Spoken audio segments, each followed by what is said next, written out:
வணக்கம். நான் ஞானசேகரனார், செயல் தலைவர், தமிழ்நாடு மற்றும் புதுச்சேரி பிஜேபி. இந்த பதிவு வந்து தலைப்பை பார்க்கும்போது உங்களுக்கு தோணும், ரொம்ப க்யூரியாசிட்டி ஆர்வம் வந்திருக்கும்.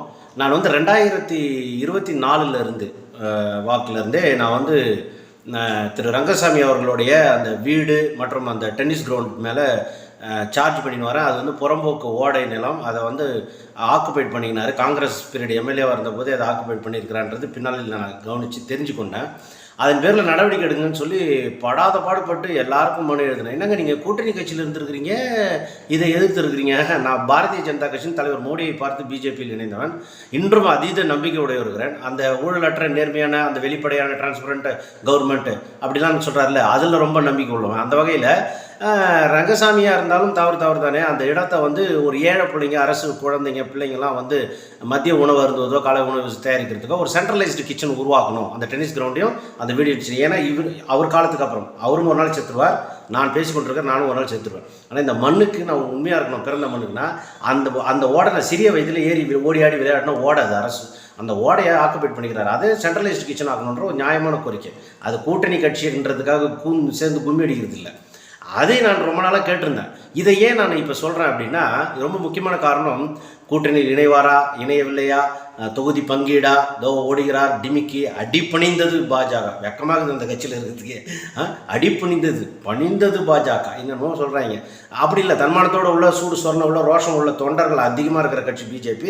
ஏதோ 4 கால் நக்கி ரங்கசாமி கால் நக்கி தப்பான வழி நடத்துகிறாங்க தலைமை. அதனால் அது பிரச்சனை இல்லாத ஒரு நாளைக்கு 8 கெட்டிக்காரன் போட்டு 8 நாளைக்கு அதுமாரி வெளியே வந்துடும். அவங்க அவமானப்பட்டு அம்மனமாக நிற்பார். அதை விட்டுருங்க. பாஜக பிரின்சிபிள்டு பார்ட்டி, அதனால் அதில் I am strong believe in that. அப்போது இப்படி மெனக்கட்டு நான் இவ்வளோ தூரம் மனு போட்டிருக்கேன், யாருக்கெல்லாம் போட்டிருக்கிறேன் அப்படின்னா, இதுமாதிரி தவறு நடந்துக்குது அப்படின்னு ஒரு முதலமைச்சராக இருக்கும்போது சிபிஐக்கு கம்ப்ளைண்ட் பண்ணியிருக்கிறேன். எனக்கு அதுக்கான ஆதாரம் எவிடன்ஸ்லாம் இருக்குது. அதுக்கப்புறம் வந்து செக்ரட்டரி ஆஃப் ஹோம் அஃபேர் அவருக்கு அனுப்பியிருக்கிறேன், இதுமாரி நடவடிக்கை எடுங்கன்னு. அப்போ இருந்த எலெக்ஷன் கமிஷனர் ஆஃப் இந்தியாவுக்கு இவர் வந்து இந்த மாதிரி மக்களுடைய பிரதிநிதித்துவ சட்டத்தின்படி இவர் மேலே நடவடிக்கை எடுங்கன்னு அனுப்பியிருக்கிறேன்.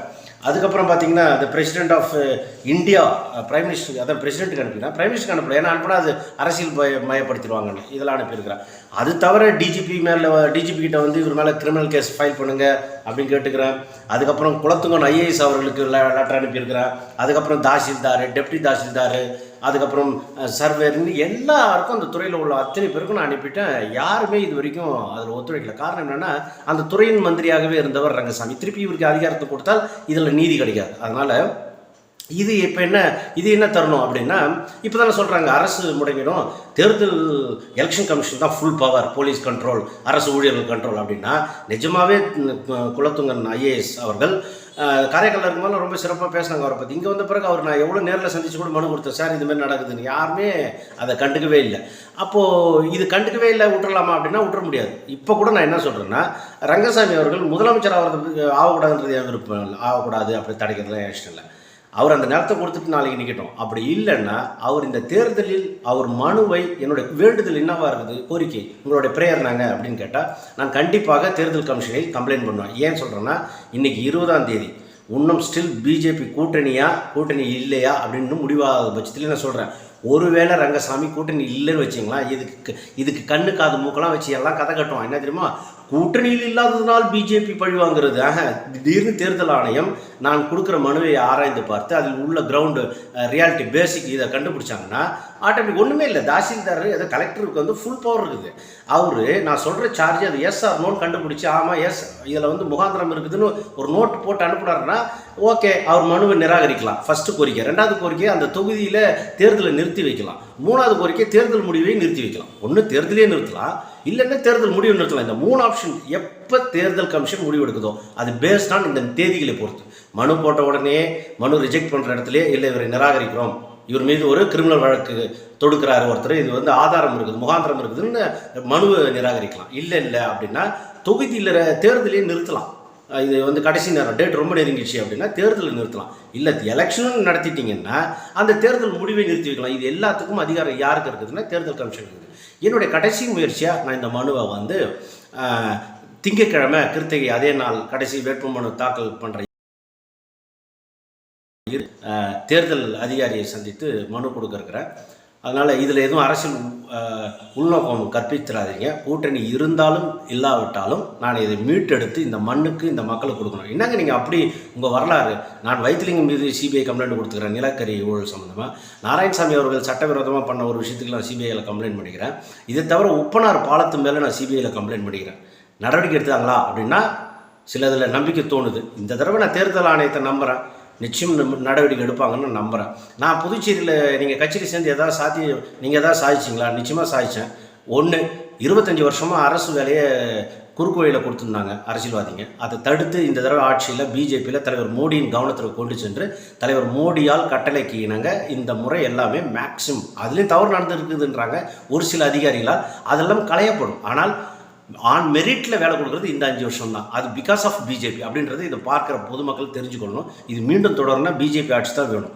அதேமாரி ஐடி கம்பெனிக்கான புரிந்துணர்வு ஒப்பந்தம்லாம் நிறைய பண்ணப்பட்டிருக்குது. அது தலைவர் மோடியால் உத்தரவிடப்பட்டு இதுவும் நடந்திருக்குது. அப்போ வேலைவாய்ப்பு இளைஞர்களுக்கு நிறைய வர்றதுல இந்த கட்சியிலேருந்து ஒரு சின்ன ஒரு விளக்கு அமையாமல் தூண்டி விட்டதில் அதில் நான் என் பங்கு இருக்கிறதுனால நான் இந்த கட்சியில் இருக்கிறத பெருமைப்படுறேன். இந்த 25 வருஷத்தில் குறுக்கு வழியில் வேலை கொடுத்தது நிறுத்தியிருக்கிறதுல அதில் ஒரு தூண்டுகோலாக இருந்து அதை தடுத்துட்டு நேர்மையான வழியில் வேலை கொடுக்குறதுல நான் ஒரு பங்காக இருந்தேன் பிஜேபியில். இதெல்லாம் என்னுடைய அச்சீவ்மெண்ட்டு. அதனால் தொடர்ந்து இதை இந்த விஷயத்துலையும் நான் வெல்லுவேன்னு நான் ரொம்ப வலுவாக நம்புகிறேன். அதனால் இது தவிர ரங்கசாமி இந்த 2 தொகுதியில் நிற்கல அதெல்லாம் இந்த 3 ரிசல்ட்டு போனாலும் அதே போல் ரங்கசாமி நாராயணசாமி இந்த 2 பேரும் போட்டி போட்டு மோசமான நிர்வாகத்தை 25 வருஷம் ரொம்ப கொடுமையிலும் கொடுமை. பல இளைஞர்களுக்கு வேலை கிடைக்கல, பல பேரை சித்திரம் பண்ணுறது மாதிரி அவங்க நிர்வாக சீர்கேடுக்கு ஒரே உதாரணம்னா உப்பனார் பாலம் தான். 28 கோடியில் கட்டுறதுக்கு ஆரம்பித்து 2008 ஆரம்பித்ததை இன்றைக்கி கொண்டாந்து விட்டுருக்காங்க. 2026 110 கோடி கிட்ட அது தாண்டிடுச்சு. பயங்கரம். அந்த கதையெல்லாம் நீங்கள் விரிவாக பேசினா கோபம் வரும் உங்களுக்கு. அதன் பேர்லேயும் நான் சிபிஐயே கம்ப்ளைண்ட் பண்ணியிருக்கிறேன். அதனால் எனக்கு அந்த ஊழலால் பாதிக்கப்பட்டவன் எனக்கு முடிஞ்ச அளவுக்கு இதில் ஒரு டிரான்ஸ்பரண்டான ஒரு நேர்மையான ஒரு நடவடிக்கை எடுப்பார் குலத்துங்கன் ஐஏஎஸ் நான் நம்புகிறேன். அதனால் உங்களை பணிவாக கேட்டுக்கொள்கிறேன். என்னோடய இறுதி நம்பிக்கை தேர்தல் ஆணையத்தை நோக்கி இந்த மனுவை கொடுப்பேன் என்பதை சொல்லுகிறேன். இதன் காரணமாக ரங்கசாமிக்கு தேர்தலில் மனுவை நிராகரிக்கலாம், அல்லது தொகுதியில் தேர்தலை நிறுத்தி வைக்கலாம், அல்லது தேர்தலை நடத்தி விட்டார்கள் என்றால் தேர்தல் முடிவையும் நிறுத்தி வைக்கலாம். முழுக்க தேர்தல் ஆணையத்திற்கு இருக்கிறதுனால தான் நான் சொல்கிறேன் நம்பிக்கையோடு ரங்கசாமி முதலமைச்சர் ஆக முடியாது. நன்றி, வணக்கம்.